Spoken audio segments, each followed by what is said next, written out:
You, you, you, you. Am I on? Okay.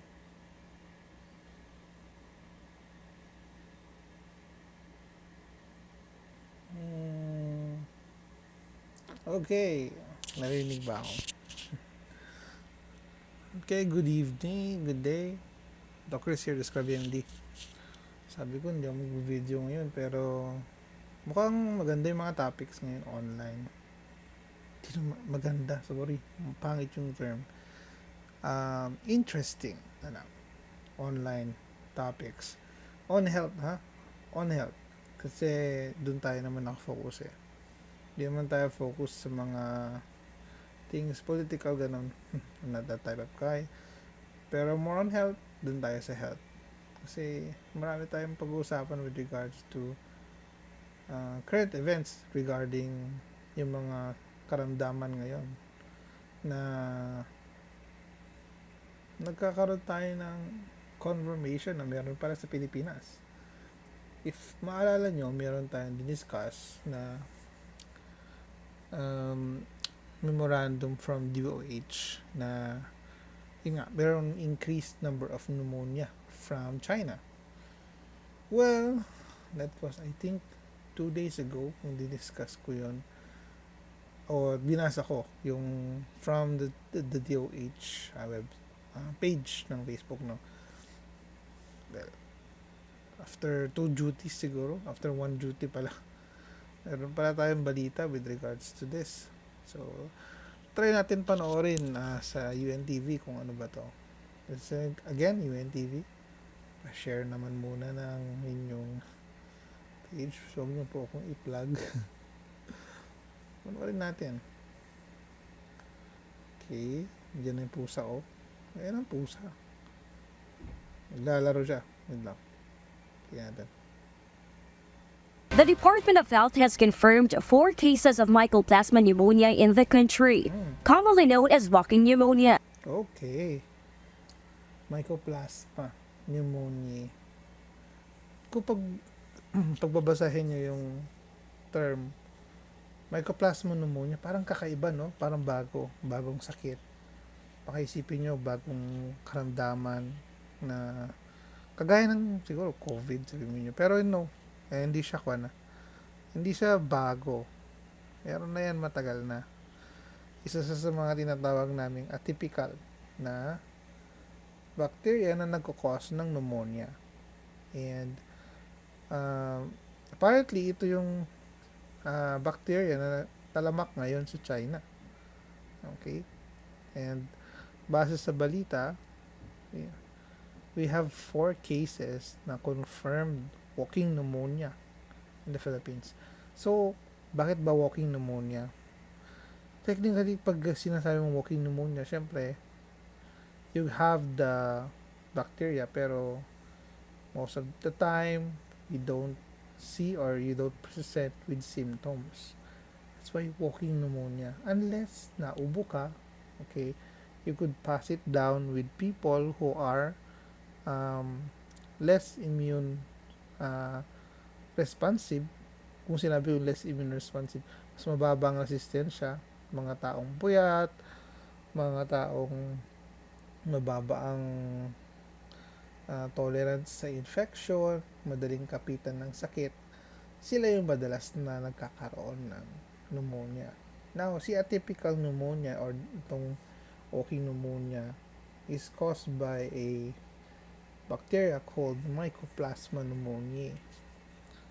And it is a bacteria na part na rin naman ng mga guidelines natin kung paano natin sila ginagamot. Now, hindi siya kaya ng virus, hindi rin siya fungal. It's more of a bacteria. Okay? Actually, very unique tong bacteria na to. Pagdadaanan natin siya mamaya. Pero pakinggan muna ulit natin ang balita. These cases have been reported in previous morbidity weeks, specifically weeks 3, 30, 37, and 38 with 1 case each. Okay. It is important to note that these instances were identified So, 30. around 30s ang sinabi niya mga cases, no?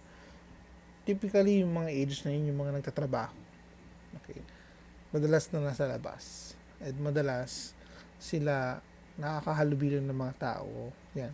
Sa commuting, sa workplace, sa mga crowded areas. Very, very conducive para makapag-hawaan, if ever, ng sakit.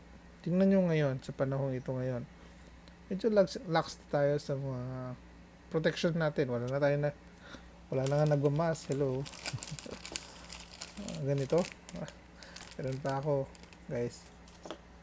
Wala na nagmamask. Well, tignan nyo dyan sa video na yan, sa screen na yan, and you could just count kung ilan lang may mask. Kuya lang ata na naka-black ito. Ito lang, si kuya lang naka-mask diyan sa picture na yan, di ba? Okay. Find among reported influenza-like illnesses or ILI in the country. The Department of Health wants to make it clear that Mycoplasma pneumonia is not a new pathogen. Oh, di ba? Sabi ko, not a new pathogen kasi part na siya talaga ng guidelines natin. Part na siya ng regimen natin sa paggagamot. Tinawag siyang influenza-like illness kasi same siya ng symptoms. Kagaya ng mga flu, common cold, it's runny nose, cough, there would be slight fever, okay, myalgia. Usually self-limiting ang mga flu-like illnesses. And yung presentation nila, mas malala or mas, di naman sa malala, mas profound siya kapag mababa resistensya ng isang tao. It has been detected Okay. among local cases before. Oh, In light see? Sabi nila, it's been detected in local cases before. Meaning, nandyan na talaga siya dati. Okay, nandyan na talaga yung mga ganitong mikrobyo. And siguro ngayon lang dumadami kasi syempre, una, opening our gateways to tourism, that's one. That's from China, going to the Philippines. Pangalawa, crowding. It's already the Christmas season, meaning marami ng taong pumupunta sa mall, pumupunta sa palengke, buying gifts, buying their handa sa pamasko, mga handa nila para sa Noche Buena, di ba? Nakahanda na sila dyan. And nakikihalubilo sa ibang tao, that is the breeding ground ng pagkakaroon ng transmission ng sakit. Lalo na kung hindi kayo nag-iingat. Okay? Ano ba yung mga sinabi natin paraan para maiwasan ng paghawaan? Siyempre, wear your mask in public areas. That's one. Naka-4, sorry. Use your alcohol. Okay? Whenever you're holding objects that are found in public areas. Cover your mouth kapag nauubo, nasisipon. Okay? Yung pinang-cover nyo must be, meron kang either disposable tissue, or if yung kamay mo mismo, wash your hands agad. No? Well, ayan, parang hinawakan ko to. Wash your hands agad. Okay? Wash your hands agad. So, yun yung pinaka-best way of preventing ng transmission ng sakit. of this, health officials are urging the public to take proactive measures, including the use of multiple layers of protection, Okay, such as multiple wearing layers. face masks, isolating when sick, and getting vaccinated. Okay, there. Getting vaccinated. The last video na ginawa natin, kaya mahalaga yon, prevention. Getting vaccinated, it's the best way for you to prevent yourself having flu-like illnesses or flu-like symptoms.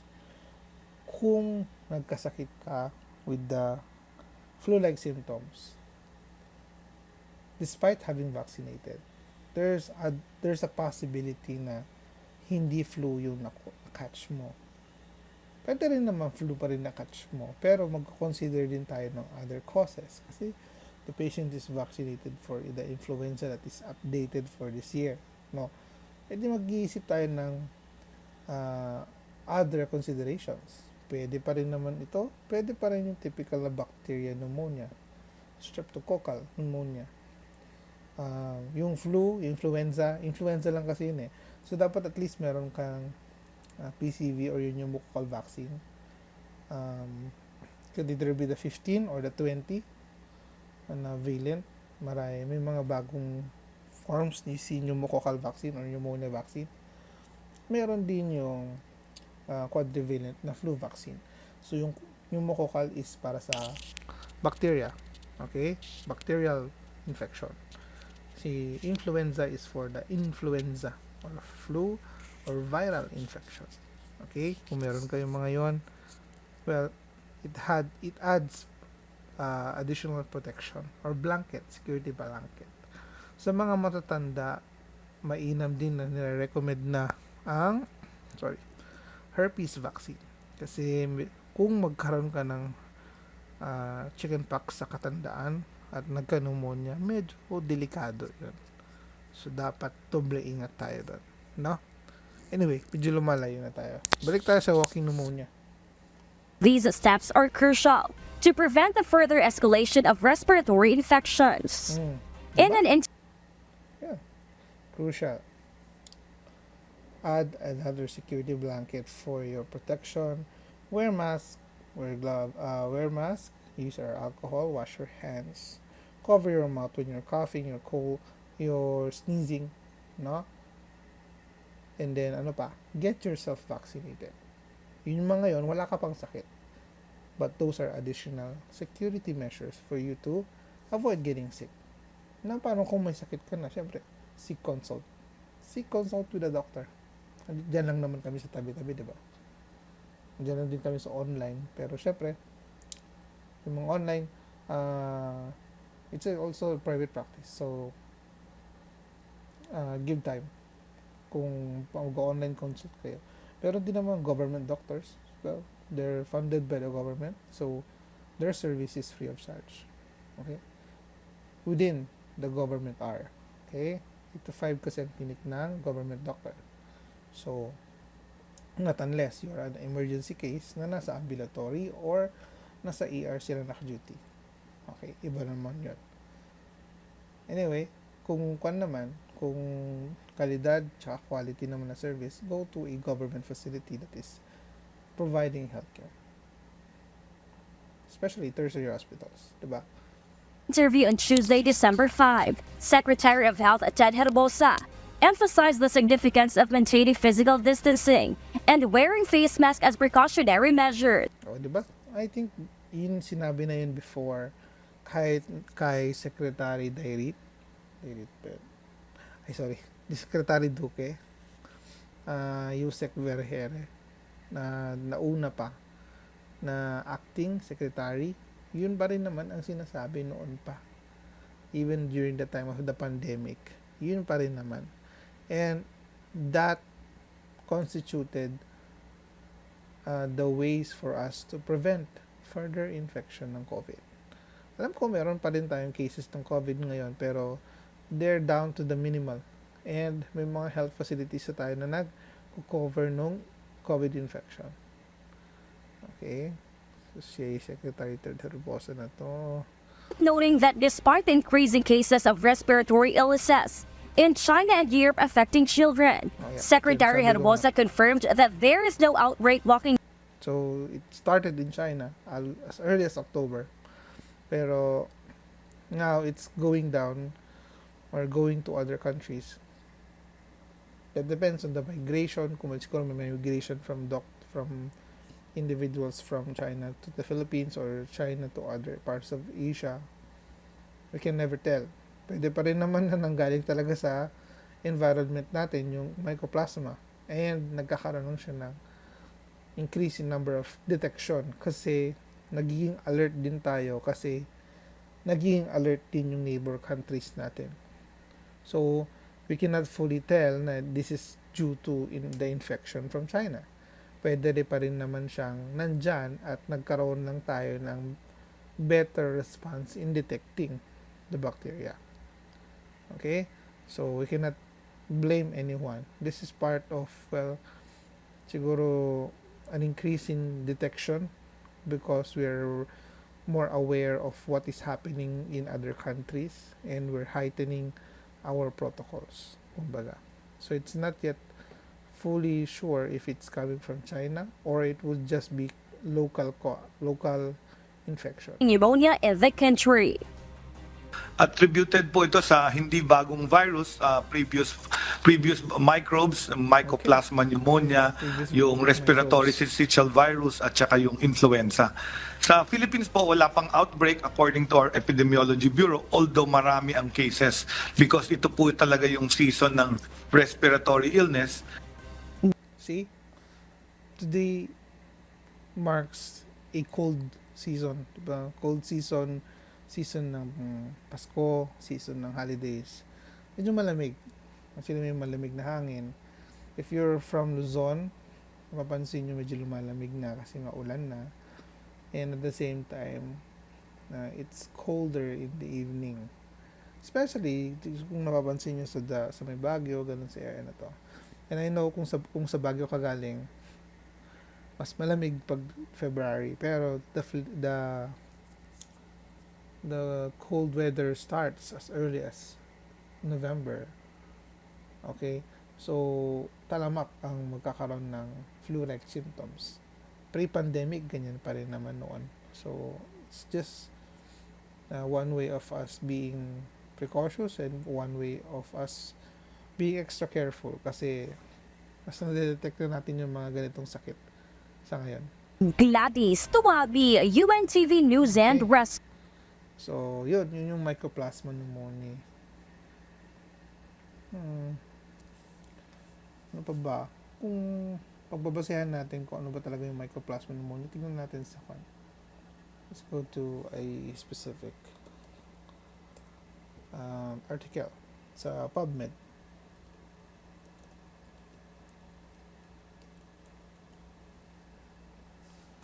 Si StatBurrows. If meron tayong StatBurrows on Mycoplasma pneumonia. And beyond. Okay, this is just a review.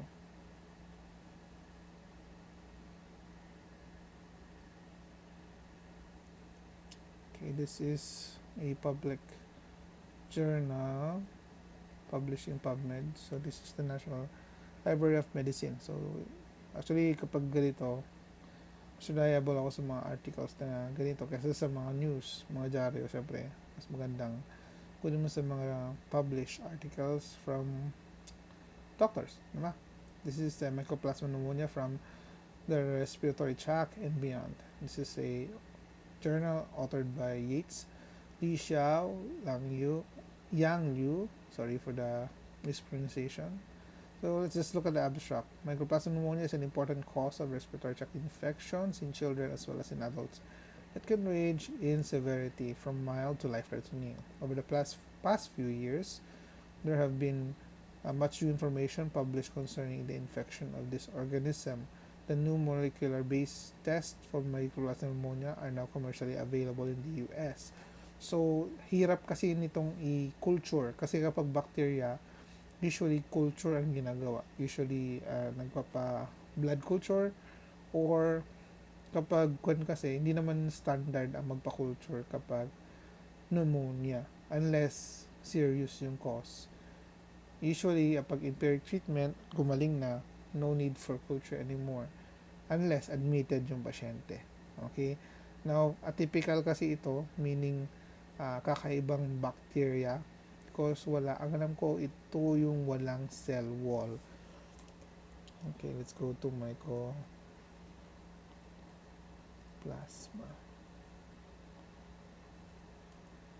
Cell wall. Ito yung walang cell wall. Okay, lacks a rigid cell wall. Pag kasi cell wall, okay, when you look at bacteria, pag bumunta ka sa definition ng isang bacteria, may mga antibiotics tayo na nagta-target sa cell wall. That is, well, the most famous one is your penicillin-based bacteria in antibiotics, no? Yung penicillin mismo. It targets the cell wall. However, for Mycoplasma pneumoniae, it lacks a rigid cell wall. Okay? Rigid cell wall meaning wala siya yung framework na pwedeng i-target ng penicillin. So, will penicillin work in this manner? Well, therefore, antimicrobials that work by targeting cell wall like the beta-lactams do not work, okay, in these bacteria, but due to its lack of a cell wall.